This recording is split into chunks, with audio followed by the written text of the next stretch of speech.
Hi my dear aspirant, welcome to legend online classes. Video చూస్తున్న ప్రతి ఒక్కరు కూడా ప్లేస్టోర్లోకి వెళ్ళి మన లెజెండ్ యాప్ను డౌన్లోడ్ చేసుకోండి. అదేవిధంగా మన యూట్యూబ్ ఛానల్ను సబ్స్క్రైబ్ చేసుకోండి. ఇంకా ఏమైనా డౌట్స్ ఉంటే మన వాట్సాప్ ఛానల్ను ఫాలో కండి. టెలిగ్రామ్కు లింక్ కూడా ఉంది, టెలిగ్రామ్ను ఫాలో కండి. అదేవిధంగా ఇన్స్టాగ్రామ్ను కూడా ఫాలో కండి. ఓకే, మరి ఈరోజు మనం కరెంట్ అఫైర్స్లో భాగంగా రోజువారీ అంశాలు, వార్తల్లో నిలిచిన ముఖ్యాంశాలను మన ఎగ్జామ్ పాయింట్ ఆఫ్ వ్యూలో డిస్కస్ చేద్దామండి. ఓకే, మరి ఇవాళ ప్రత్యేకమైన రోజు ఏమైనా ఉందా అంటే టుడే మనందరికీ తెలుసు ఏప్రిల్ 18 అండి. ఏప్రిల్ 18 మరి ఏమైనా ప్రాముఖ్యత ఉందా, ఏమైనా సిగ్నిఫికెన్స్ ఉందా అంటే ప్రతి సంవత్సరం లాగానే ఈ సంవత్సరం కూడా ప్రపంచ వారసత్వ దినోత్సవాన్ని ఎవ్రీ ఇయర్ ఏప్రిల్ 18న నిర్వహించడం జరుగుతుందండి. వరల్డ్ హెరిటేజ్ డే, ప్రపంచ వారసత్వ దినోత్సవం, ప్రపంచ వారసత్వ దినోత్సవం. ఓకే, మరి దీన్ని ఎవరు జరుపుతారు, ఎప్పటి నుండి జరుపుకుంటున్నాం, ఎందుకోసమో ఒకసారి డిస్కస్ చేద్దామండి. వరల్డ్ హెరిటేజ్ డే, ప్రపంచ వారసత్వ దినోత్సవం అంటే ప్రపంచంలో ఉన్న చాలా దేశాల్లో కొన్ని పురాతన కట్టడాలు, కొన్ని వారసత్వ ప్రదేశాలు, ప్రాంతాలు, కట్టడాలు ఇవన్నీ ఉన్నాయి. మరి ప్రస్తుతం అవి కొన్ని అంతరించిపోయే స్థితిలో కూడా ఉన్నవి. మరి ఆ వారసత్వ కట్టడాలను, ప్రాంతాలను, ప్రదేశాలను మనం రక్షించాలి, భావితరాలకు అందించాలనే ఉద్దేశంతో ఒక సంస్థ దీనికోసం కృషి చేస్తుంది. మరి దానిపై అవేర్నెస్ కల్పించడానికి, ప్రభుత్వాలకు మరియు ప్రజలకు అవేర్నెస్, అవగాహన కల్పించడానికై ఈ ప్రపంచ వారసత్వ దినోత్సవాన్ని ఏప్రిల్ 18న ప్రతి సంవత్సరం నిర్వహించడం జరుగుతుంది. మరి ఏ సంస్థ ఆధ్వర్యంలో అంటే మనందరికీ తెలుసు, దీన్ని పరిరక్షించే మరియు దీనికి అంతర్జాతీయంగా గుర్తింపునిచ్చే ఒక సంస్థ ఐక్యరాజ్య సమితిలోని అనుబంధ సంస్థ యునెస్కో అనే సంస్థ అండి. యునెస్కో మనందరికీ తెలుసు, సభ్య దేశాలలో విద్యా వైజ్ఞానిక అభివృద్ధి కోసం, ఉన్నతి కోసం, విద్యా వైజ్ఞానిక సాంస్కృతిక ఉన్నతి కోసం కృషి చేసే ఐక్యరాజ్య సమితి యొక్క అనుబంధ సంస్థగా చెప్పుకోవచ్చు UNESCO, united nations educational, scientific and cultural organisation. మరి ఈ సంస్థ ఈ ప్రపంచవ్యాప్తంగా ఉన్న దేశాలను సమన్వయపరుస్తూ ఈ వారసత్వ ప్రాంతాలను, ప్రదేశాలను, కట్టడాలను కాపాడడం కోసం కృషి చేయడం జరుగుతుంది. దానిలో భాగంగానే దీన్ని తీసుకురావడం జరిగింది. మరి యునెస్కో ఆధ్వర్యంలో ప్రతి సంవత్సరం ఈ ఏప్రిల్ 18న ప్రపంచ వారసత్వ దినోత్సవాన్ని జరుపుకుంటున్నాం కదా. ఎప్పటి నుండి జరుపుకుంటున్నామంటే 1983 నుండి అండి, 1983 నుండి నిర్వహించడం జరుగుతుంది. మరి దీనిలో భాగంగా ఈ వారసత్వ ప్రాంతాలను అంతర్జాతీయంగా ఈ సంస్థ గుర్తింపును అందించడం జరుగుతుంది. మరి వాటి కోసం కృషి చేస్తున్న దేశాలకు వాటికి నిధులను అందించడానికి, మరింత నిధులను అందించడానికై, మరింత అభివృద్ధి పరచడానికై వాటిని అంతర్జాతీయంగా ఈ వారసత్వ ప్రాంతాలను, కట్టడాలను ఈ సంస్థ గుర్తించడం జరుగుతుంది. మరి ఇప్పటి వరకు యునెస్కో అనే సంస్థ ప్రపంచవ్యాప్తంగా ఎన్ని దేశాలలో వారసత్వ కట్టడాలు, ప్రదేశాలు, హెరిటేజ్ సైట్స్ను గుర్తించింది అంటే 168 దేశాలలో అండి. 168 దేశాల్లో 1223 ప్రాంతాలు, ప్రదేశాలు, కట్టడాలను హెరిటేజ్ సైట్స్గా గుర్తించడం జరిగింది. ఇంపార్టెంట్ కీవర్డ్ అండి, 1223గా చెప్పుకోవచ్చు. ఇప్పటి వరకు ఎన్ని ప్రాంతాలను, ప్రదేశాలను, కట్టడాలను, ఎన్ని మాన్యుమెంట్స్ను గుర్తించింది అంటే 1223 ప్రాంతాలను. ఎప్పటి వరకు అండి? 2024 జూలై వరకు అండి. 2024 జూలై వరకు ఈ డాటాగా మనం తీసుకోవచ్చండి. మరి ఎన్ని దేశాల్లో అంటే 168 దేశాల్లో. మరి ఈ 1223లో మన భారతదేశానికి చెందిన ప్రాంతాలు, ప్రదేశాలు ఏమైనా ఉన్నాయంటే ఉన్నాయండి. మన భారతదేశం నుండి ఇప్పటి వరకు ఎన్ని ప్రాంతాలు, ప్రదేశాలు యునెస్కో వారసత్వ ప్రదేశాలుగా ఎంపిక కాబడ్డాయి అంటే 43 అండి, 43 అండి. 2024 వరకు ఎన్ని అంటే 43 ప్రాంతాలు, ప్రదేశాలు, కట్టడాలు మన భారతదేశ వ్యాప్తంగా యునెస్కో సైట్గా, యునెస్కో హెరిటేజ్ సైట్స్గా ఎంపిక కావడం జరిగింది. చివరి 43 ఏమిటి అంటే మైథమ్స్ కట్టడాలండి, మైథమ్స్ కట్టడాలుగా చెప్పుకోవచ్చు. ఇవి ఎక్కడ అంటే అసోం రాష్ట్రంలో ఉందండి, అస్సాం రాష్ట్రంలో ఉన్నది.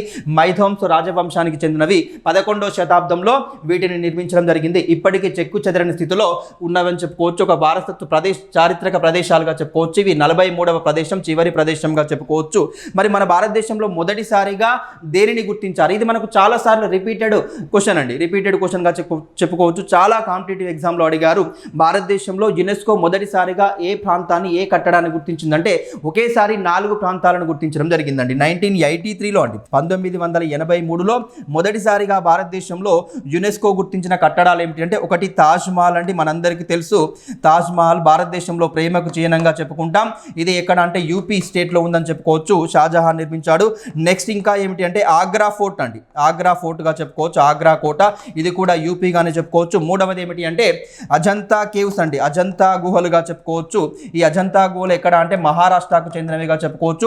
నెక్స్ట్ అజంతా అనగానే మనకు పేరు గుర్తొచ్చేది ఏమిటంటే ఎల్లోరా కేవ్స్ అండి, ఎల్లోరా గుహలు. ఈ ఎల్లోరా గుహలను కూడా గుర్తించడం జరిగింది. మొదటిసారిగా ఈ 4 కట్టడాలను భారతదేశంలో వీరు గుర్తించడం జరిగిందండి యునెస్కో వారు. మరి ఈ 43 ప్రదేశాల్లో మన తెలుగు రాష్ట్ర ప్రజలు గర్వించే విధంగా, గర్వపడే విధంగా మన తెలుగు రాష్ట్రాల నుండి కూడా ఒక కట్టడం ఎంపిక కావడం జరిగింది. మనందరికీ తెలుసు 43 కట్టడాల నుండి ఇప్పటి వరకు 2 తెలుగు రాష్ట్రాల నుండి ఎంపికైన ఏకైక వారసత్వ కట్టడం ఏమిటంటే మనందరికీ తెలుసు రామప్ప దేవాలయం అండి, రామప్ప దేవాలయం, రామప్ప టెంపుల్గా చెప్పుకోవచ్చు. మన కాకతీయుల కళారూపానికి ప్రతీకగా నిలిచిన రామప్ప దేవాలయం ఎప్పుడు ఎంపికైంది యునెస్కో వారసత్వ కట్టడంగా అంటే 2021 జూలై నెలలో ఎంపిక కావడం జరిగింది. ఇది భారతదేశం నుండి 39వ కట్టడంగా, వారసత్వ ప్రదేశంగా కట్టడంగా చెప్పుకోవచ్చు అండి. 39th హెరిటేజ్ సైట్స్గా చెప్పుకోవచ్చు. ఎక్కడ ఉందండి? ములుగు జిల్లాలో. మనకు అంతకుముందు పూర్వపు వరంగల్ డిస్టిక్లో ఉండే డిస్టిక్, ఆఫ్టర్ డిస్టిక్ బైఫర్కేషన్ తర్వాత ఇది ములుగు జిల్లాకి వెళ్ళిపోవడం జరిగింది. ములుగు జిల్లాలోని వెంకటాపూర్ మండలంలోని పాలంపేట అనే గ్రామంలో ఉందని చెప్పుకోవచ్చు. దీని గణపతి దేవుని సేనాని అయిన రేచర్ల రుద్రుడు అండి, రేచర్ల రుద్రుడు దీన్ని నిర్మించడం జరిగిందండి. రేచర్ల రుద్రుడు అంటే ఒక శిల్పి పేరు మీదుగా భారతదేశంలో ఇప్పటి వరకు ఏ టెంపుల్ కూడా పేరు పెట్టలేదండి. మరి ఆ పేరు మొదటిసారిగా మన రామప్ప దేవాలయానికి సూచించడం జరిగిందండి. దీన్ని నిర్మించిన శిల్పి పేరు మీదుగా దీన్ని పెట్టడం జరిగింది, రేచర్ల రుద్రుడు అని చెప్పుకోవచ్చు. ఎప్పుడు నిర్మించారు అంటే 1213 అండి, 1213వ సంవత్సరంలో నిర్మించడం జరిగింది. కాకతీయుల కళా వైభవానికి, వారి వారసత్వానికి ప్రతీకగా చెప్పుకోవచ్చు. ఎన్నో ప్రత్యేకతలు ఉంటాయని చెప్పుకోవచ్చు. దీని గురించి మనకు తెలుసు, గతంలో హిస్టరీలో మరియు తెలంగాణ కల్చరల్ మీరు చదివే ఉంటారు. ఏమిటంటే ఇక్కడ దీనికోసం ఉపయోగించిన ఇటుకలు నీళ్ళల్లో వేస్తే తేలుతాయని చెప్పుకుంటామండి. అదేవిధంగా ఏమిటి అంటే ఇక్కడ ఈ దేవాలయంలో ఏర్పాటు చేసిన నంది ఎటువైపు నుండి చూసినా మనల్ని చూస్తున్నట్టుగా కనపడడం మరొక ప్రత్యేకతగా చెప్పుకోవచ్చు. ఇంకా మరొక విశేషం ఏమిటంటే ఎలాంటి లైటింగ్స్ లేకుండా, ఎలాంటి వెలుతురు లేకుండా డైరెక్ట్ నిట్టనిలుగా సూర్యుని కిరణాలు ఇక్కడ ఉన్న లింగం మీద, అంటే శివలింగం ఉంటుందండి, ఇది రామేశ్వర ఆలయంగా చెప్పుకోవచ్చు. మరి ఈ లింగం మీద పడటం దీని యొక్క ప్రత్యేకతగా చెప్పుకోవచ్చు. మరెన్నో ప్రత్యేకతలతో దీన్ని నిర్మించడం జరిగింది. అదేవిధంగా కొన్ని అంటే రిక్టర్ స్కేల్ పై 7.58 వరకు భూకంపం వచ్చినా కూడా చెక్కు చెదరకుండా శాండ్ బాక్స్లను వినియోగించాలి, ఇసుక ఇటుకలను శాండ్ బాక్స్లను వినియోగించడం జరిగింది. అంటే ఈ కళారూపం మన తెలుగు రాష్ట్రాల నుండి ఎంపికైన ఏకైక కళా కట్టడంగా మనం చెప్పుకోవచ్చు. ఎప్పుడంటే 2021వ సంవత్సరంలో దీన్ని ఎంపిక కావడం జరిగింది. దీంతో పాటు 40వ కట్టడంగా దీన్ని ఎంపిక చేసింది యునెస్కో అంటే ధోలవీరా అండి. ధోలవీరా మనందరికీ తెలుసు గుజరాత్ రాష్ట్రంలో ఉంది. సింధు లోయ నాగరికతకు ప్రసిద్ధి చెందిన నగరంగా మనం చెప్పుకుంటాం ధోలవీరా. ఇది కూడా సేమ్ 2021లోనే ఎంపిక కావడం జరిగింది. ఇది 40వ కట్టడంగా చెప్పుకోవచ్చు అండి. ఓకే, మరి యునెస్కో ప్రపంచవ్యాప్తంగా ఉన్న వారసత్వ కట్టడాలను, ప్రాంతాలను, ప్రదేశాలను పర్యవేక్షించడానికి, పరిరక్షించడానికి కోసం ఈ ఏప్రిల్ 18న ఒక అవగాహన దినోత్సవంగా ప్రతి సంవత్సరం ప్రపంచ వారసత్వ దినోత్సవాన్ని నిర్వహించడం జరుగుతుంది. ఒక ఇంపార్టెంట్ పాయింట్ ఏమిటంటే ఇటీవల ఎగ్జామ్లో అడిగారండి, ప్రపంచంలోనే అత్యధికంగా ఇలా కట్టడాలను పరిరక్షిస్తున్న దేశాల్లో ముందుగా ఉన్న దేశాలు ఏమిటంటే ఇటలీ దేశం అండి, ఇటలీ దేశంగా చెప్పుకోవచ్చు. ఈ ఇటలీలో ఇప్పటి వరకు ఎన్ని సైట్స్ను గుర్తించారు యునెస్కో అంటే 60 సైట్స్ను గుర్తించడం జరిగిందండి. 60 సైట్లు. అత్యధికంగా యునెస్కో వారసత్వ కట్టడాలు గుర్తించబడిన దేశాలు ఏమిటి అంటే ఇటలీ దేశం అండి. 60 ప్రదేశాలు, 60 కట్టడాలను గుర్తించింది. 2వ స్థానంలో చైనా దేశం ఉందండి. చైనా 59 కట్టడాలుగా చెప్పుకోవచ్చు. 3వ స్థానం వచ్చేసి జర్మనీ అండి, 54గా చెప్పుకోవచ్చు అండి. 4 వచ్చేసి ఫ్రాన్స్ అండి, ఈ ఫ్రాన్స్లో 53. నెక్స్ట్ 5వ స్థానంలో స్పెయిన్ ఉందండి. టాప్ 5 పొజిషన్లో ఉన్న దేశాలు ఏమిటంటే 5 దేశాలుగా చెప్పుకోవచ్చు. మనం ఎక్కడ ఉన్నామంటే 6th పొజిషన్లో ఉన్నామండి. వారసత్వ ప్రదేశాలు అత్యధికంగా కలిగిన దేశాల జాబితాలో మనం ఎక్కడ అంటే ఇండియా 6వ స్థానం అని చెప్పుకోవచ్చు. మరి ఇండియా 6వ స్థానం అని చెప్పుకున్నాం. ఎన్ని కట్టడాలు? 43 కట్టడాలుగా చెప్పుకోవచ్చు అండి. మరి ఇంకా కొంచెం మన ప్రభుత్వాలు కనుక కృషి చేసినట్టయితే, వీటి కోసం నియమ నిబంధనలు రూపొందించి వాటిని మరింతగా పరిరక్షించినట్టయితే ఇంకా కొన్ని ప్రదేశాలు, ప్రాంతాలు, కట్టడాలు కూడా మన భారతదేశం నుండి ఎంపిక కావడానికి సిద్ధంగా ఉన్నాయని చెప్పుకోవచ్చు. మరి తాత్కాలికంగా యునెస్కో తాత్కాలిక జాబితాలో మన భారతదేశం నుండి ఎంపికైన ప్రాంతాలు, ప్రదేశాలు, కట్టడాలు ఎన్ని అంటే 62గా చెప్పుకోవచ్చు. టెంపరరీ సైట్స్గా చెప్పుకుంటామండి. టెంపరరీ సైట్స్ అని చెప్పుకుంటాం. ఈ టెంపరరీ సైట్స్లో మన తెలంగాణ రాష్ట్రం నుండి గోల్కొండ కూడా ఉందండి. కుతుబ్ షాహీ సమాధులు కూడా ఉన్నవి. అదేవిధంగా చార్మినార్ ఉందండి. చార్మినార్ హైదరాబాద్ కేంద్రంగా ఉన్న చార్మినార్ కావచ్చు, గోల్కొండ ఫోర్ట్ కావచ్చు, అదేవిధంగా కుతుబ్ షాహీ టోమ్స్, కుతుబ్ షాహీ సమాధులు కూడా ఈ తాత్కాలిక ప్రదేశాల్లో ఎంపిక కావడం జరిగింది. మరి వారు రూపొందించిన నియమాలను పాటిస్తూ వీటిని సమర్థవంతంగా పరిరక్షించినట్లయితే కొన్ని సంవత్సరాల్లో ఇవి కూడా శాశ్వత జాబితాలోకి ఎంపికయ్యే అవకాశం ఉంటుంది. అదేవిధంగా ఆంధ్రప్రదేశ్ నుంచి కూడా ఏమిటి అంటే ఆంధ్రప్రదేశ్లోని సత్యసాయి జిల్లాలో ఉన్న లేపాక్షి కూడా తాత్కాలిక జాబితాలోకి ఎంపిక కావడం జరిగింది. లేపాక్షి వీరభద్ర స్వామి దేవాలయాల సముదాయం ఎంపికైంది. అదేవిధంగా నంద్యాల జిల్లాలో ఉన్న మహానంది కూడా ఎంపిక కావడం జరిగింది తాత్కాలిక జాబితాలో. మరి వీటిని మన భారతదేశంలో ఎవరు పరిరక్షిస్తున్నారు ఈ వారసత్వ ప్రాంతాలను కట్టడాలను అంటే మన కేంద్ర పురావస్తు శాఖ వారండి. ఆర్కియాలజికల్ సర్వే ఆఫ్ ఇండియా, భారత పురావస్తు శాఖ మరియు రాష్ట్రాల పురావస్తు శాఖలు వీటిని సమర్థవంతంగా పరిరక్షించడం జరుగుతుందని చెప్పుకోవచ్చు. మరి ఈ యునెస్కో ఆధ్వర్యంలో మనం ప్రతి సంవత్సరం దీన్ని ఏప్రిల్ 18న వరల్డ్ హెరిటేజ్ డేగా నిర్వహించడం జరుగుతుంది. ఐక్యరాజ్య సమితి వారు యునెస్కోను ఎప్పుడు ఏర్పాటు చేశారు అంటే 1945లో ఏర్పాటు చేశారండి. 1945లో ఏర్పాటు చేశారు. దీని యొక్క హెడ్ క్వార్టర్ ఎక్కడ అంటే ఫ్రాన్స్ దేశ రాజధాని ప్యారిస్ నగరంలో ఉంది. ప్రజెంట్ దీనికి డైరెక్టర్ జనరల్గా ఎవరు కొనసాగుతున్నారు అంటే అద్రే అజౌలే గారు ప్రజెంట్ దీనికి డైరెక్టర్ జనరల్గా కొనసాగుతున్నారని చెప్పుకోవచ్చు. ఇది ప్రపంచ వారసత్వ దినోత్సవంగా చెప్పుకోవచ్చు. మనకు ఇంపార్టెంట్ డేట్స్లో దీని గురించి అడిగే అవకాశం ఉంటుందని చెప్పుకోవచ్చు అండి. ఓకే, నెక్స్ట్ టాపిక్ అండి, వార్తల్లో నిలిచిన వ్యక్తులుగా చెప్పుకోవచ్చు. మనందరికీ తెలుసు, ప్రతి సంవత్సరం టైమ్స్ మ్యాగజైన్ ప్రపంచవ్యాప్తంగా బాగా పాపులర్ అయిన ప్రతిష్టాత్మకమైన మ్యాగజైన్ కావచ్చు. మరి టైమ్స్ మ్యాగజైన్ ఎవ్రీ ఇయర్ కూడా ప్రతి సంవత్సరం కూడా ప్రపంచాన్ని శాసిస్తున్న, ప్రపంచాన్ని తన వైపు తిప్పుకుంటున్న, ప్రపంచాన్ని ప్రభావితం చేస్తున్న, వివిధ రంగాల్లో కృషి చేస్తున్న, వారి రంగాల్లో కృషి చేస్తూ ఇన్ఫ్లుయెన్స్ చూస్తున్న వ్యక్తులను 100 మంది జాబితాను ప్రతి సంవత్సరం టైమ్స్ మ్యాగజైన్ వారు విడుదల చేయడం జరుగుతుంది. మరి ఈ సంవత్సరం 2025 సంవత్సరానికి గాను అత్యంత ప్రభావశీలుల జాబితా టైమ్స్ మ్యాగజైన్ మోస్ట్ ఇన్ఫ్లుయెన్స్ పర్సన్స్గా చెప్పుకుంటాం ఇంగ్లీష్లోనైతే, తెలుగులో ఏమంటాం అత్యంత ప్రభావశీలుల జాబితాలో వీరికి ర్యాంక్స్ ఏముండయండి. 100 మందిని ఎంపిక చేస్తారు కానీ ఆ 100 మందిలో 1, 2, 3 ఇలా ర్యాంక్స్ అంటే ఏముండవు. ఓకే, ప్రభావశీలుల జాబితాను వీరు ప్రకటించడం జరిగింది. ఎప్పుడు ప్రకటించారంటే ఏప్రిల్ 17న ప్రకటించడం జరిగింది. మరి ఈ జాబితాలో 100 మంది జాబితాలో మన భారతదేశం నుండి ప్రతి సంవత్సరం కూడా 2, 3, 4 ఎంపిక కావడం జరిగేది. కానీ ఈ సంవత్సరం ఏ ఒక్క భారతీయులు కూడా ఎంపిక కాలేదని చెప్పుకోవచ్చు అండి. ఈ సంవత్సరం అంటే అత్యంత ప్రభావం చూపిన భారతీయులు ఎవరు లేకపోవచ్చు. మరి మనందరికీ తెలుసు, ఇటీవల అమెరికాకు మళ్ళీ 2వసారి నూతన అధ్యక్షుడైన డొనాల్డ్ ట్రంప్ గారు ఈ జాబితాలో నిలిచాడండి. డొనాల్డ్ ట్రంప్ ఉన్నారు. కొందరు ముఖ్యులను కనుక మనం తీసుకున్నట్టయితే డొనాల్డ్ ట్రంప్ ఉన్నారండి. డొనాల్డ్ ట్రంప్, అదేవిధంగా డొనాల్డ్ ట్రంప్కు ఈ మధ్య అంటే కొత్తగా ఏర్పడిన ప్రభుత్వానికి సహాయ సహకారాలు అందిస్తూ వారి యొక్క ప్రభుత్వ పాలనను పటిష్టం చేయడానికి ఒక కొత్త నూతన వ్యవస్థను తీసుకురావడం జరిగింది. అంటే ప్రభుత్వానికి సలహాలు సూచనలు ఇవ్వడానికై డోజ్ అనే వ్యవస్థను ఇటీవల తీసుకొచ్చారండి. మనందరికీ తెలుసు, డోజ్ అనే వ్యవస్థను ఎవరు తీసుకొచ్చింది అంటే అమెరికా ప్రభుత్వం తీసుకొచ్చింది. దానికి చీఫ్ అడ్వైజర్గా ఎవరిని నియమించారు అమెరికా ప్రభుత్వం అంటే ఎలాన్ మస్క్ అండి. మనందరికీ తెలుసు, ప్రపంచంలోనే ప్రస్తుతం రిచెస్ట్ పర్సన్గా కొనసాగుతున్నాడు, ప్రపంచంలో అత్యంత ధనవంతుడుగా కొనసాగుతున్నాడు. టెస్లా సీఈఓగా కొనసాగుతున్నాడు. అదేవిధంగా స్పేస్ ఎక్స్ అనే సంస్థకు కూడా ఆయన సీఈఓగా కొనసాగుతున్నాడు. మరి డోజ్కు చీఫ్ అడ్వైజర్గా ఆయనను ట్రంప్ ప్రభుత్వం అపాయింట్ చేయడం జరిగింది. డోజ్ అంటే ఏం లేదండి, డిపార్ట్మెంట్ ఆఫ్ గవర్నమెంట్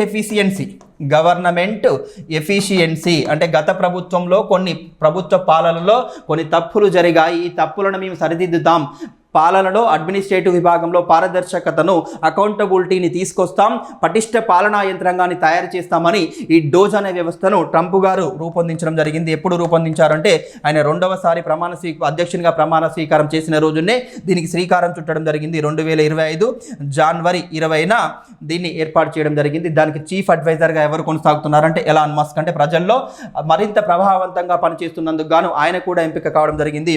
ఇంకా ఎవరు అంటే మనందరికీ తెలుసు, మన భారతదేశానికి పొరుగున ఉన్న మన సరిహద్దు దేశంగా చెప్పుకునే బంగ్లాదేశ్ అండి. బంగ్లాదేశ్ యొక్క తాత్కాలిక అధ్యక్షుడిగా అంటే తాత్కాలిక అధిపతిగా కొనసాగుతున్న నోబెల్ అవార్డీ మహమ్మద్ యూనస్ కూడా దీనికి ఈ జాబితాలోకి ఎంపిక కావడం జరిగిందండి. మహమ్మద్ యూనస్ కూడా ఈ జాబితాలోకి ఎంపిక కావడం జరిగిందని చెప్పుకోవచ్చు. ఇలా చాలా మంది ప్రముఖులు ఎంపికయ్యారు. ఇంకా ఇటీవల అమెరికాకు నూతన ఉపాధ్యక్షుడిగా బాధ్యతలు చేపట్టిన జేడీ వ్యాన్స్ కూడా ఈ జాబితాలో చోటు నిలుపుకోవడం జరిగింది. మరి మన భారతదేశం నుండి అయితే ఎవరు ఎంపిక కాలేదు, కానీ మన భారత సంతతికి చెందిన ఇండో అమెరికన్ ఒక మహిళ ఈ జాబితాలో చోటు సంపాదించడం జరిగిందండి. ఆమె పేరు ఏమిటి అంటే రేష్మా కేవరాల్ మణి అండి. రేష్మా కేవరాల్ మణి. ఎక్కడ ఈమె స్వస్థలం అంటే ముంబై అండి. ముంబైలో జన్మించింది. ఆమె 11 సంవత్సరాల వయసులో ఆమె కుటుంబం అమెరికాకు వలస వెళ్ళడం జరిగింది. మరి ప్రస్తుతం ఆమె అమెరికాలోని ఒక మల్టీనేషనల్ బయోటెక్నాలజీ కంపెనీ అండి, మల్టీనేషనల్ బయోటెక్ కంపెనీ వర్టెక్స్ అనే కంపెనీకి సీఈఓగా పనిచేస్తుందండి. వర్టెక్స్ అనే కంపెనీకి సీఈఓగా పనిచేస్తుంది. ఇలా అతి ప్రతిష్టాత్మకమైన బయోటెక్నాలజీ కంపెనీకి సీఈఓ అయిన మొదటి మహిళగా కూడా రికార్డు సృష్టించడం జరిగింది. రేష్మా కేవరాల్ మణి అండి. రేష్మా కేవరాల్ మణి ఇండో అమెరికన్ ఆర్జిన్గా మనం చెప్పుకుంటామంటే ఈ అత్యంత ప్రభావశీల జాబితాలో చోటు సంపాదించిన భారత సంతతి మహిళగా మనం ఈమెను చెప్పుకుంటాం. వర్టెక్స్ కంపెనీకి సీఈఓ. ఇది బయోటెక్నాలజీ కంపెనీ. ఈ కంపెనీకి ఈమె సీఈఓగా కొనసాగుతుందని చెప్పుకోవచ్చు. మరి ఇది 2025 జాబితా అండి. గత సంవత్సరం 2024 మన భారతదేశం నుండి చాలా మంది ఎంపికయ్యారండి. గత సంవత్సరం అంటే 2024లో అత్యంత ప్రభావశీల జాబితాలో 2024లో కనుక తీసుకున్నట్టయితే మన ఫేమస్ బాలీవుడ్ యాక్ట్రెస్ అలియా భట్ ఎంపిక కావడం జరిగిందండి. అలియా భట్ మనందరికీ తెలుసు. అలియా భట్ ఎంపిక కావడం జరిగింది. అదేవిధంగా మైక్రోసాఫ్ట్ సీఈఓగా కొనసాగుతున్న అంటే ఇండో అమెరికన్గా చెప్పుకుంటాం. సత్యా నాదెల్లా కూడా ఎంపిక అయ్యాడండి. లాస్ట్ ఇయర్ సత్యా నాదెల్లా ఎంపిక అయ్యాడు. అదేవిధంగా ఫేమస్ రెజ్లర్, మహిళా రెజ్లర్ సాక్షి మాలిక్ కూడా ఎంపికైందండి. లాస్ట్ ఇయర్ సాక్షి మాలిక్ ఎంపికయ్యారు. అదేవిధంగా ప్రస్తుతం ప్రపంచ బ్యాంక్ అధ్యక్షుడిగా కొనసాగుతున్న అజయ్ బంగా కూడా ఎంపికయ్యాడండి లాస్ట్ ఇయర్. అదేవిధంగా మనందరికీ తెలుసు స్లమ్ డాగ్ మిలియనీర్. ఇది భారతదేశంలోని ముంబైలోని మురికివాడల ఇతివృత్తంతో తీసిన ఒక సినిమాగా మనం ఇంగ్లీష్ మూవీగా చెప్పుకుంటాం. అందులో నటించిన దేవ్ పటేల్, హీరోగా నటించిన దేవ్ పటేల్ కూడా లాస్ట్ ఇయర్ ఎంపికయ్యాడు. కానీ ఈ సంవత్సరం ఏ ఒక్క భారతీయుడు కూడా ఈ most influence times magazine most influence జాబితాలో చోటు సంపాదించలేదని చెప్పుకోవచ్చు అండి. మరి ప్రపంచవ్యాప్తంగా ఉన్న ప్రముఖులు అంటే ప్రపంచ స్థితిగతులను మారుస్తున్న ప్రముఖులు ఈ జాబితాలో చోటు సంపాదించడం జరిగింది. ఇది ఇంటర్నేషనల్ అఫైర్స్గా మనం డిస్కస్ చేయడం జరిగిందండి. నెక్స్ట్ ఇంకొక టాపిక్ వెరీ వెరీ వెరీ ఇంపార్టెంట్గా చెప్పుకోవచ్చు అండి. ఏమిటి అంటే world press photo of the year అండి. 2025 సంవత్సరానికి గాను వరల్డ్ ప్రెస్ అకాడమీ వారు ప్రెస్ ఫోటో ఆఫ్ ద ఇయర్ను ప్రకటించడం జరిగింది. ఫోటో ఆఫ్ ద ఇయర్ను ప్రకటించడం జరిగింది. ఎవరు ప్రకటిస్తారు అంటే వరల్డ్ ప్రెస్ ఫోటో అకాడమీ అండి. వరల్డ్ ప్రెస్ ఫోటో అకాడమీ వారు ఫోటో జర్నలిజంలో ఇచ్చే అవార్డుగా చెప్పుకోవచ్చు అండి. ఫోటో జర్నలిజంలో ఎంపిక చేసే అత్యుత్తమ పురస్కారంగా చెప్పుకోవచ్చు. ఏ విభాగంలో? ఫోటో జర్నలిజంలో. మరి వరల్డ్ ఫోటో ప్రెస్ అకాడమీ అనేది ఎక్కడ అంటే డచ్ దేశానికి చెందినది. డచ్ అంటే మనందరికీ తెలుసు నెదర్లాండ్. దీని యొక్క కార్యాలయం ఎక్కడ అంటే హేగ్లో ఉందండి. నెదర్లాండ్లోని ది హేగ్లో ఉందని చెప్పుకోవచ్చు. నెదర్లాండ్లోని ది హేగ్ మనందరికీ తెలుసు.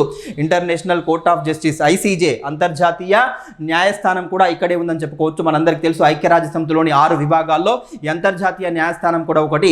ఈ ఐక్యరాజ్య సమితిలోని 6 విభాగాల్లో 5 విభాగాలు కూడా న్యూయార్క్ నగరంలోనే ఏర్పాటు చేయడం జరిగింది. కానీ ఒకే ఒక విభాగమైన ఈ అంతర్జాతీయ కోర్టును ఎక్కడ ఏర్పాటు చేశారంటే నెదర్లాండ్లోని ది హేగ్లో ఏర్పాటు చేస్తారు. దాన్ని ఐసీజే అంటాం, ఇంటర్నేషనల్ కోర్ట్ ఆఫ్ జస్టిస్. ఈ వరల్డ్ ప్రెస్ ఫోటో అకాడమీ కూడా ఎక్కడ ఉంది అంటే ది హేగ్ నగరంలోనే నెదర్లాండ్లో ఉందని చెప్పుకోవచ్చు. వీరి ప్రతి సంవత్సరం ఒక ఉత్తమ ఫోటోని ఎంపిక చేసి ఇయర్ ఆఫ్ ద అంటే ఆ సంవత్సరానికి అత్యుత్తమ ఫోటోగా ప్రకటించడం జరుగుతుంది. మరి ఈ సంవత్సరం ఎవరి ఫోటోను ప్రకటించారు అంటే మనందరికీ తెలుసు చాలా సంవత్సరాలుగా యుద్ధం కొనసాగుతుంది. ఎక్కడ అంటే పాలస్తీనా మరియు ఇజ్రాయెల్ అండి. ఇజ్రాయెల్ మరియు పాలస్తీనాకు మధ్య యూదులకు అరబ్బులకు ప్రారంభమైన 100 సంవత్సరాల క్రితం ప్రారంభమైన యుద్ధం ఇప్పటికి నేటికి రావణ కాష్టంలో కొనసాగుతూనే ఉంది. మరి ఎంతోమంది అమాయకులు పౌర సమాజం అక్కడ ప్రాణాలను కోల్పోతున్నారని చెప్పుకోవచ్చు. మరి వీరు చేసే దాడులకు మరి ఇటీవల 2024లో గాజాపై అంటే పాలస్తీనాలోని గాజాపై వీరు ఇజ్రాయెల్ దేశం అనేది దాడి చేసిందండి. ఆ దాడిలో 2 చేతులు కోల్పోయిన ప్రాణాలు అరచేతిలో పట్టుకొని 2 చేతులు కోల్పోయిన ఒక బాలుడు ఈ ఫోటోను ఈ సంవత్సరం అత్యుత్తమ ఫోటోగా ఎంపిక చేయడం జరిగిందండి. 2 చేతులు కోల్పోయిన ఎవరి దాడిలో? ఇజ్రాయెల్ దాడిలో. ఎక్కడ అంటే గాజాపై ఇజ్రాయెల్ చేసిన దాడిలో లాస్ట్ ఇయర్ 2024 మార్చి నెలలో ఈ దాడి అయితే జరిగిందని చెప్పుకోవచ్చండి. మార్చి నెలలో ఈ దాడి జరిగింది. మరి ఆ అబ్బాయి పేరు ఏమిటి అంటే మహమ్మద్ అజ్జౌర్ అండి. మహమ్మద్ అజ్జౌర్ వెరీ వెరీ ఇంపార్టెంట్ అండి. ఇలాంటి క్వశ్చన్సే మనకు అడిగే అవకాశం ఉంటుంది. అంతర్జాతీయంగా బాగా ప్రాచుర్యంలోకి వచ్చిన వార్తలుగా మనం చెప్పుకోవచ్చు. మహమ్మద్ అజ్జౌర్ ఏ దేశానికి చెందిన అంటే పాలస్తీనాకు చెందిన జస్ట్ 9 years old అండి. 9 సంవత్సరాల బాలుడు ఈ ఫోటో ఎంపిక చేయడం జరిగింది. మహమ్మద్ అజ్జౌర్. ఎప్పుడు జరిగిన దాడి? 2024 గాజా ఇజ్రాయెల్ దేశం చేసిన దాడి. మరి ఈ ఫోటోను తీసిన జర్నలిస్ట్ ఎవరు అంటే ఒక మహిళా జర్నలిస్ట్ ఈ ఫోటోను తీసింది. ఆమె కూడా పాలస్తీనాకు చెందిన మహిళా జర్నలిస్టే, కానీ ప్రస్తుతం ఖతార్ కేంద్రంగా పనిచేస్తుంది. ఆమె ఖతార్ దేశంలో పనిచేస్తుంది. సమర్ అబు ఎలౌఫ్ అండి, సమర్ అబు ఎలౌఫ్గా చెప్పుకోవచ్చు. సమర్ అబు ఎలౌఫ్ అనే మహిళా జర్నలిస్టు ఈ ఫోటోను దింపింది. దేనికోసం దింపింది అంటే ది న్యూయార్క్ టైమ్స్ కోసం అండి. ది న్యూయార్క్ టైమ్స్ అనే పత్రిక కోసం ఈ ఫోటోను దింపిందని చెప్పుకోవచ్చు అండి. ఈ ఫోటో తీసింది. మరి ఈ ఫోటో ప్రపంచంలోనే అత్యుత్తమ ఫోటోగా ఈ సంవత్సరం మేటి ఫోటోగా ఉత్తమ ఫోటోగా ఎంపిక కావడం జరిగింది. మహమ్మద్ అజ్జౌర్ పాలస్తీనాకు చెందిన 9 years old బాయ్గా మనం చెప్పుకోవచ్చు అండి. ఒక హృదయ విదారకంగా ఉన్న సంఘటనగా చెప్పుకోవచ్చు. అంటే ఇది కేవలం ఫోటో మాత్రమే కాదు, అంటే బిగ్గరగా ప్రపంచానికి చెప్తున్న ఒక నిశ్శబ్దమైన ఫోటోగా వీరు వర్ణించడం జరిగిందండి. అంటే ఆయన ఆ బాలుని యొక్క కథను బిగ్గరగా చెప్తున్న నిశ్శబ్దమైన ఫోటోగా అభివర్ణించడం జరిగింది. అదేవిధంగా సుదీర్ఘంగా కొనసాగుతున్న యుద్ధానికి సంబంధించిన అంశాలను కూడా ప్రపంచానికి తెలియజేస్తుందనే నినాదంతో దీన్ని ఎంపిక చేయడం జరిగిందని చెప్పుకోవచ్చు. మనకి ఎప్పటి నుండో ఈ పాలస్తీనా మరియు ఇజ్రాయెల్ దాడులు అనేది జరుగుతున్నది. ఇజ్రాయెల్ మధ్య పోరాటం అంటే యుద్ధం అనేది జరుగుతూనే ఉంది. అరబ్బులకు యూదులకు ఎప్పుడో స్టార్ట్ అయిన పోరాటం ఇప్పటికి నేటికి కూడా కొనసాగుతుంది. మరి ఇజ్రాయెల్కి వ్యతిరేకంగా పాలస్తీనా నుండి పోరాటం చేస్తుంది ఏంటంటే ఒక తీవ్రవాద సంస్థగా చెప్పుకోవచ్చు.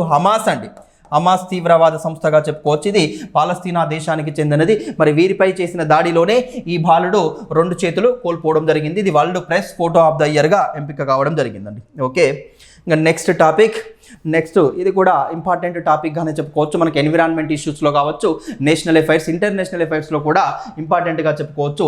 ఇంటర్నేషనల్ బిగ్ క్యాట్ అలయన్స్ అండి, ఇంటర్నేషనల్ ఐబీసీఏగా మనం చెప్పుకోవచ్చు. International IBGA, international big cat alliance అనేది ఒక సంస్థగా చెప్పుకోవచ్చు అండి. ఇంటర్నేషనల్ బిగ్ క్యాట్ అలయన్స్ ఈ సంస్థ అనేది మన భారతదేశ ప్రధానమంత్రి నరేంద్ర మోడీ గారి ఇనిషియేట్తో, ఆయన సూచనతో ఒక సంస్థ అనేది ఏర్పడింది.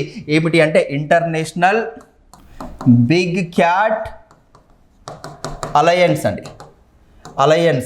ఇది ఒక 7 రకాల వన్యప్రాణులను సంరక్షించడం కోసం, అంతరించిపోతున్న 7 రకాల వన్యప్రాణులను సంరక్షించడం కోసం దీన్ని మనం ఏర్పాటు చేసుకోవాలని మన మోడీ గారు సూచించడం జరిగింది. ఆయన సూచన మేరకు ఈ సంస్థ అనేది ఏర్పడింది. అయితే ఈ సంస్థలో ఇప్పటి వరకు చాలా దేశాలు సభ్య దేశాలుగా చేరాయండి.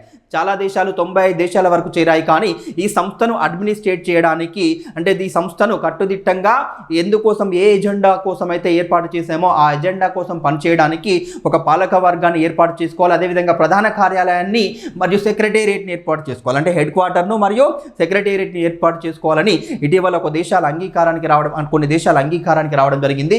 మరి ప్రధాన కార్యాలయాన్ని మరియు సెక్రటేరియట్ ఎక్కడ ఏర్పాటు చేసుకోవాలని నిర్ణయించడం జరిగింది అంటే భారతదేశంలో ఏర్పాటు చేసుకోవాలని. ఐబీజీఏ యొక్క ఇంటర్నేషనల్ బిగ్ క్యాట్ అలయన్స్ యొక్క ప్రధాన కార్యాలయాన్ని, హెడ్ క్వార్టర్ మరియు సచివాలయాన్ని ఎక్కడ ఏర్పాటు చేస్తున్నట్లుగా ప్రకటించారు అంటే మన భారతదేశంలోనే ఏర్పాటు చేయనున్నట్లుగా ఏప్రిల్ 17న ఒప్పందం అయితే జరిగిందని చెప్పుకోవచ్చండి. చాలా దేశాల మధ్య ఒప్పందం అయితే జరిగిందంటే నరేంద్ర మోడీ ఇనిషియేట్తో ఏర్పాటు కాబడిన ఇంటర్నేషనల్ బిగ్ క్యాట్ అలయన్స్ ఎందుకోసం అంటే 7 రకాల వన్యప్రాణులను సంరక్షించడం కోసం, ప్రొటెక్షన్ ఆఫ్ 7 వైల్డ్ లైఫ్ యానిమల్స్గా చెప్పుకోవచ్చు. 7 రకాల వన్యప్రాణులను సంరక్షించడం కోసం, దీని కన్జర్వేషన్ కోసం ఏర్పాటు చేయడం జరిగింది. 7 రకాల వన్యప్రాణులు అంటే మనందరికీ తెలుసండి.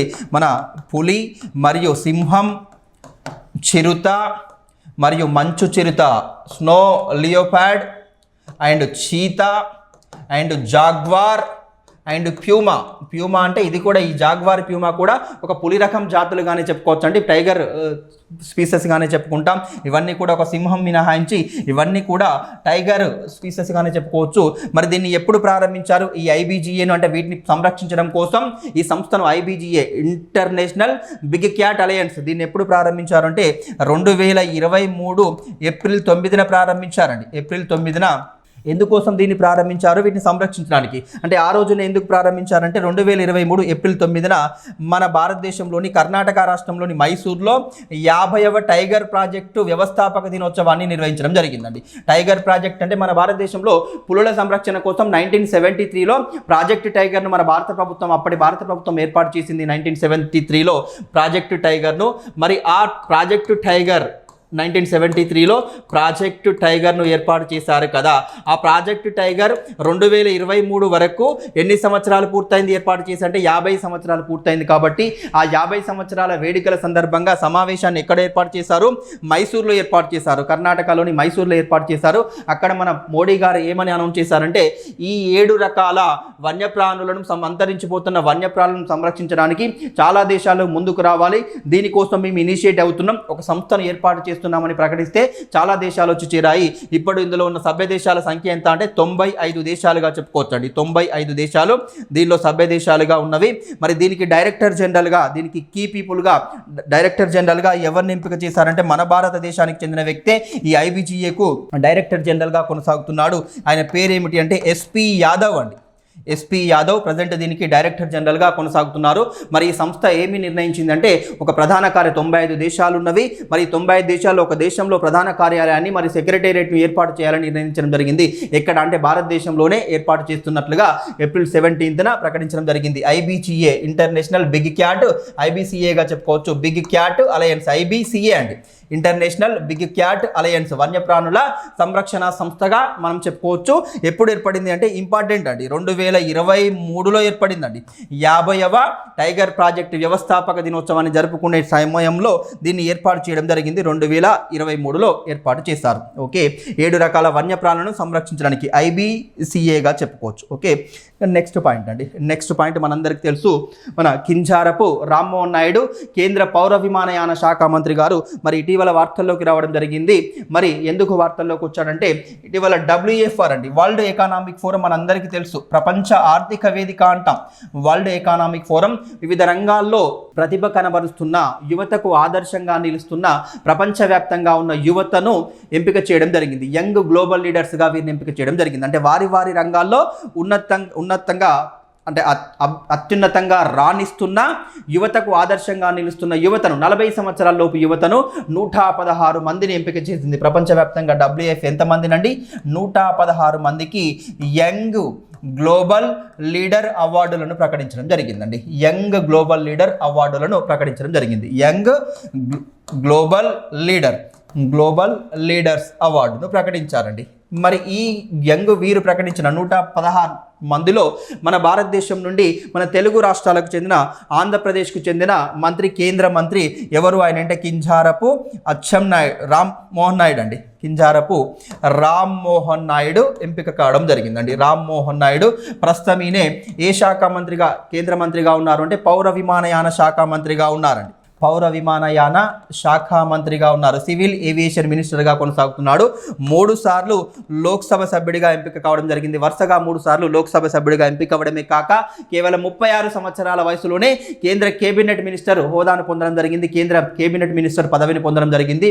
మరియు మనందరం చూసాం పార్లమెంట్లో ఆయన హిందీ కావచ్చు, ఇంగ్లీష్ కావచ్చు, తెలుగు కావచ్చు, ఈ 3 భాషల్లో అనర్గళంగా మాట్లాడే సత్తా ఉన్న గొప్ప యంగ్ లీడర్గా మనం చెప్పుకోవచ్చు. అదేవిధంగా సంక్లిష్టంగా ఉన్న మ్యాటర్ను కూడా సరళంగా అందరికీ అర్థమయ్యేలా మాట్లాడి పార్లమెంట్లో అందరి దృష్టిని ఆకర్షించిన గొప్ప నేతగా మనం చెప్పుకుంటాం. వారి నాన్నగారు కింజారపు వారి నాన్నగారు ఎర్రన్నాయుడు అండి.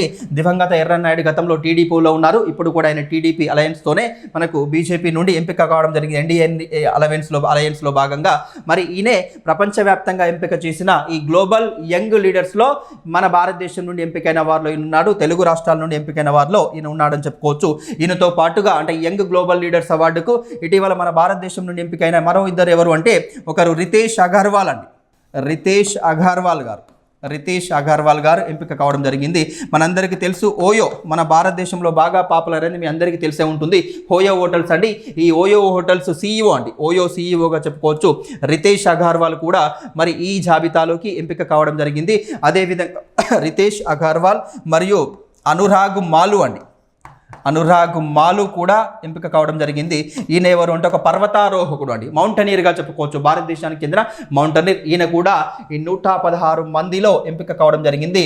World young global leaders award ఎవరిస్తున్నారు? ఈ అవార్డును అంటే ప్రపంచ ఆర్థిక వేదిక అండి. ప్రపంచ ఆర్థిక వేదిక, world economic forum.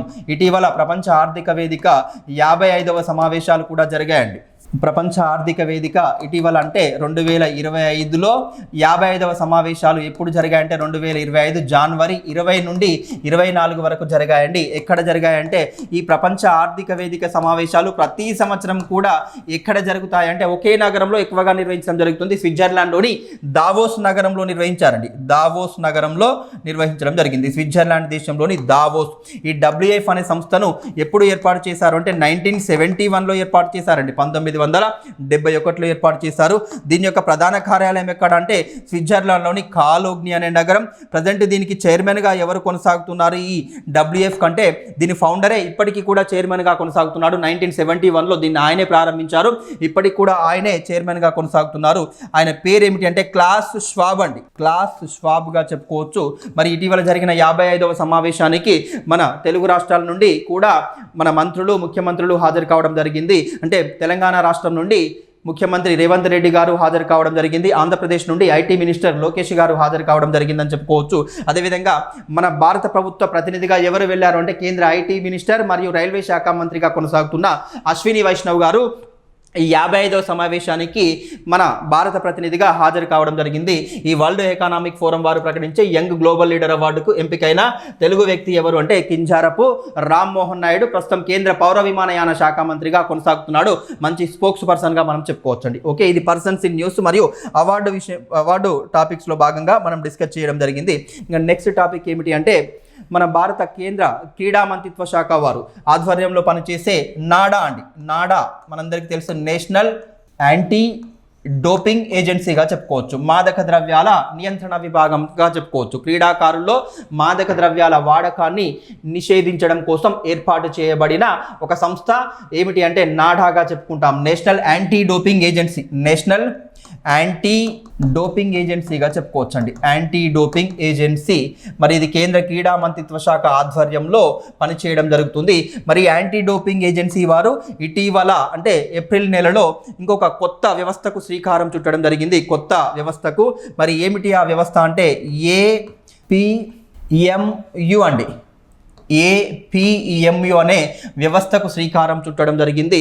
Athletic passport management unit అంటే ఈ మాదక ద్రవ్యాలను మరింతగా నిర్మూలించాలి, మొత్తంగా నిర్మూలించాలి, మరింత పటిష్టపరచాలి. దీన్ని వినియోగంని నిర్మూలించడం కోసం మరింత పటిష్టమైన వ్యవస్థను తీసుకురావడానికి ఒక కొత్త వ్యవస్థను తీసుకురావడం జరిగింది నాడా వారు. మరి ఏమిటి ఆ వ్యవస్థ అంటే అథ్లెట్ పాస్పోర్ట్ మేనేజ్మెంట్ యూనిట్ అండి. మేనేజ్మెంట్ యూనిట్ ఏమిటి మరి ఇదంటే ప్రతి అథ్లెట్ యొక్క హెల్త్ ప్రొఫైల్, బయాలజికల్ ప్రొఫైల్ దీనిలో వారి యొక్క డాటాను దీనిలో నిక్షిప్తం చేయడం జరుగుతుంది. ఆ డాటాను ఎప్పటికప్పుడు పరిశీలించడానికి అందులో ఏముంటాయంటే వారి యొక్క బ్లడ్ శాంపుల్స్ కావచ్చు, వారి యొక్క హార్మోన్ లెవెల్స్ కావచ్చు, గతంలో ఏమైనా మాదక ద్రవ్యాలు ఉత్ప్రేరకాలు వాడారా అని దానికి సంబంధించిన బ్లడ్ శాంపుల్స్ అన్నింటిని కూడా నిక్షిప్తం చేయడానికి ఒక డాటాను ఏర్పాటు చేయడం జరిగింది. ఆ డాటానే మనం ఏమంటాం APMUగా చెప్పుకోవచ్చు అండి.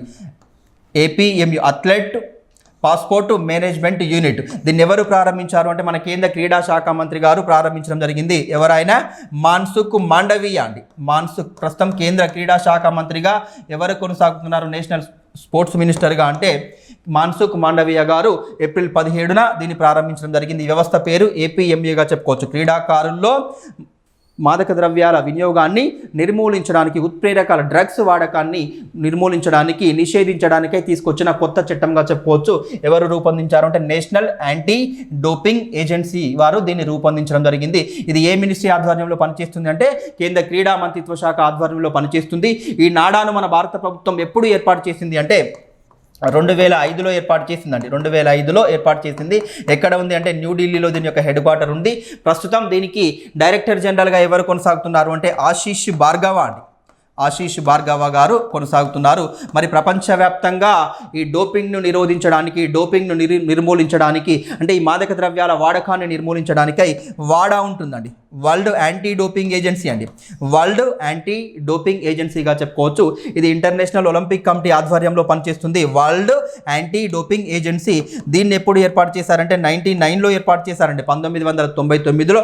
ఎక్కడ ఉంది అంటే ఇది మాంట్రియల్ అనే నగరంలో ఉందండి. కెనడా దేశంలోని మాంట్రియల్ అనే నగరంలో ఉంది. ఏ దేశం?